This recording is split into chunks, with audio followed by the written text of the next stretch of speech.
Have we lost the ability to talk of God?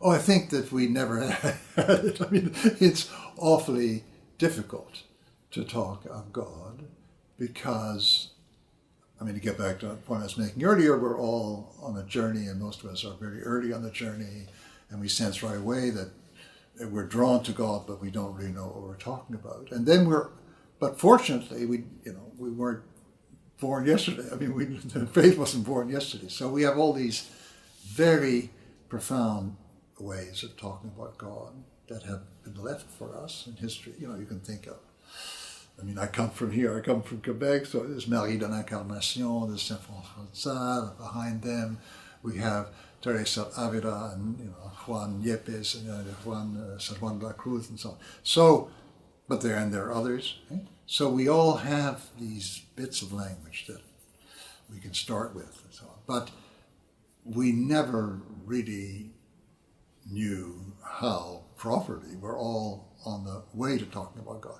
Okay, the question could mean something else though. I can see what you may be getting at.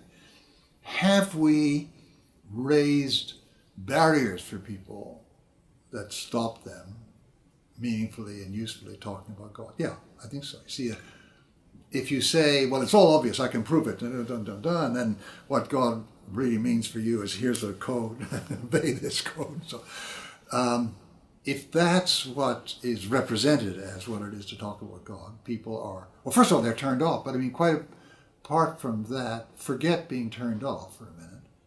People are perplexed if they live in the culture of today where lots of people understand life as a journey, right? So therefore, faith is a particular kind of life journey. Then that way of talking sounds so alien that it's hard for them even to understand that. I mean, we're forgetting the negative reaction. Just some people are just puzzled why you would think about God that way. And if that's the only way, well, what do we? We don't have a language, right? So, in a certain sense, a lot of too confident talk about God stops people even starting. But when you start, you realize you don't know. Do we have a modern language big enough to carry the gospel message in a secular age?